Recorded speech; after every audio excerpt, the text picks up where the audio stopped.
Nanguha nga ako ng talong para naman ipangsahog ko sa aking lulutuin ngayon. Kaya naman for the go! So ngayong araw nga guys no ay samahan nyo naman akong kukuha ng gulay para naman maisahog sa aking lulutuin ngayon. At ayun na nga guys no, kumuha na akong pangputol ng gulay. Kaya naman tara, kunin na natin. Dalawa lang pala yung kunin ko dyan kasi ipangsahog ko lang naman sa aking lulutuin ngayon na sinabaw. Pero yung nakuha kong pangputol is hindi makaputol masyado. Kaya naman tignan nyo naman yung ginagawa ko dyan. Ang tagal ko talagang nakaputol. Sobrang ganda talaga ng talong na to guys. Kaya naman sobrang happy talaga namin dito kasi matataas sila. Madami nga puno dito ng mga talong guys. Kaya naman palagi talaga kaming kumukuha dito kapag magulang na. At sobrang haba pa ng mga talong na tinanim ni Ate Joy dito. Kaya naman napakasaya talaga tignan. At ang sunod ko naman pong ginawa ay nagkuha na po ako ng sibuyas para naman ipanghalo ko din sa aking sinabawan. Magsabaw nga pala ako ng bangus guys kasi inutusan ako ng aking amo na magsabaw daw ako. Pag bangos na talaga ang uusapan, ayun, sasabawin ko na yan. At natapos na rin po ako sa pagkukuha ng sibuyas kaya naman nilinisan ko na lang at ito na nga lahat yung nakuha ko. Tapos kukuha muna ako ng tanlad. Yung tanlad nga pala dito no ay medyo hindi pa siya mahaba kasi nga pinutulan ng kasama ko dito kasi sobrang malabo. Kaya naman okay lang yan basta nakakuha ako ng tanlad, pangpabango lang man to. Kumuha lang pala ako dyan ng ilang peraso para naman yung gagawin ko ngayong sabaw ay mas mabango. Masaya talaga tignan no kapag madami kang mga itinanim. Kukuha ka lang dyan, hindi ka nabibili sa palengke para naman maipanghalo ka. Pagkatapos nga guys no, tapos na po ako sa aking ginagawa at ito lahat po yung aking kinuha at ngayon. At pumasok na rin po ako sa loob ng kitchen at hinugasan ko na rin po yung talong at yung sibuyas. Nilubid-lubid ko na rin po at hinugasan ko na rin po yung tanlad. Sabi nga nila kung hindi ka marunong maglubid-lubid ng tanlad ay hindi ka taga Bisaya. Ako nga dati hindi ako masyadong marunong maglubi-lubi ng tanlad. Pero nakitingin lang ako sa iba tapos natuto na rin ganyan ako. Naman talaga ang buhay, 'di ba? Kailangan mong matuto sa bawat bagay. Para naman hindi ka mapagsabihan sa kanila bakit hindi ka marunong. Iantanda-tanda mo na. At ayan na nga guys no, ginayat-gayat ko ng ganyan yung para talong. Naman madami at sinunod ko na rin po yung sibuyas, loya, ahos at sibuyas dahonan na rin po. Lahat pala ng mga sangkap ay hinugasan ko na para naman hindi pangit tignan at fresh na fresh. Pinukpok ko na lang pala yung ahos para naman mas madali kong tanggalin yung balat. Mahirap talaga tagalin yung balat kapag hindi mo pukpukin. Kaya naman para mas madali ay pukpukin. At ayun na nga guys, nag-add nga pala ako ng gulay. Kumuha nga pala ako sa ref ng sitaw, isang peraso, tapos ginayat-gayat. Tapos kinuha ko na rin po yung isda. Hinugasan ko muna yung bangus para naman malinis tignan at mawala yung mga dugo niya. At makalipas nga ng ilang minuto ay nilagyan ko na rin po ng asin at paminta. At pagkatapos ko nga nilagyan ng paminta at asin ay minimikos-mikos ko lang dyan para naman maghalo sila. At kumuha na rin po ako ng kalderin para naman ay lagyan ko na ng tubig. Sunod ko naman pong ginawa ay nilagay ko na po yung kalderin sa kalan. At paglagay ko sa kalderin at nilagyan ko na rin po ng asin para naman pangpalasa. Sunod naman ay nilagay ko yung mga sangkap kagaya tanlad, sibuyas, ahos at saka luya. Yan muna ang aking inuna para naman mas mabango. Makalipas nga ng ilang minuto, kinuha ko nga yung malunggay sa ref kasi may natira pa daw sabi ni Ate Joy kaya naman ubusin ko na lang daw. Kasi madami naman ditong mga malunggay kaya naman ubusin ko na nilagyan lang. Ko pala ng tubig tapos hinugasan ko. Sinala ko pala para naman hindi masayang yung gulay. Tapos tinignan ko po yung aking pinakulo pero hindi pa pala siya kumulo kaya naman kumanta na lang talaga ako para naman kumulo na siya. Ay, sana all ka na lang talaga ninin. So makalipas nga ng ilang minuto ay kumulo na rin po tapos akin ang kinuraw at nilagay ko na rin po yung talong. Inuna ko pala yung talong tapos yung isang gulay na sitaw. Hindi lang masyadong makita yung sita dyan kasi konti lang po yung aking ginayat kanina. Pangpabulak-bulak lang siya ba? So makalipas nga ng ilang minuto ay nilagay ko na rin po yung isda. At hindi ko po masyadong kinura-kuraw kasi sabi nga ni ma'am huwag mong masyadong kurawin para hindi masyadong maduro. At naglagay na rin po ako ng magic sarap dyan at asin na ulit. Kinuntian ko na nga pala ng asin kasi akala ko mas maparat na pero siya. Pero pagtikim ko walang kalasa-lasa kaya naman nilagyan ko ulit. At tinikman ko ulit kung okay na ba siya. Pero napatulala na lang talaga ako kung maparat na ba o kasi hindi. Sabi nga nila kung yung maliliit na mga asin ay maparat na yun kaysa yung mga malalaki. Kaya naman niliitan ko na lang talagang naglagay. Kaya hindi ko talaga malasalasahan kung asan ba yung asin doon. Pero kalauna naman ay nasakto ko na rin. Sila na ang bahalang maglagay ulit ng asin. Pero sa akin sakto-sakto lang para naman hindi tayo kidnihin dyan. So ayan na nga, matapos na nga po ako sa aking ginagawa ay nagugas na po ako ng aking mga ginamitan ng mga pinggan. Matik, mabilisan na to kasi may gagawin pa ako. Magpahinga syempre.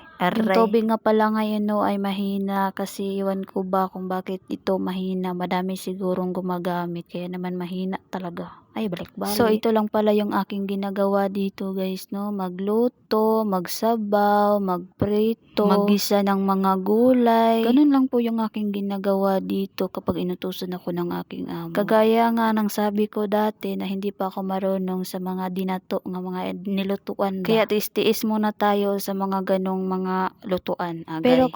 Pero kung pag-asawa yung pag-uusapan, hindi na tayo magpapahuli niyan.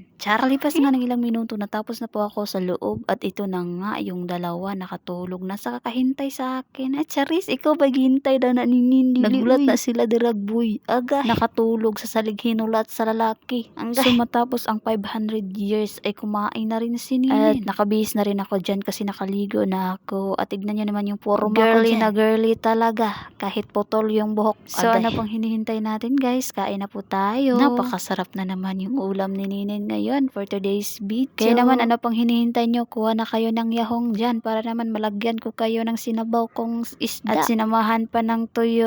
Guys, samot dyan yung kidney lagi. Magka-kidney, kita dani sa dili oras. Sana. So kung hindi pa kayo nakapollow sa aking Facebook page, please follow naman guys. Thank you for watching. Bye!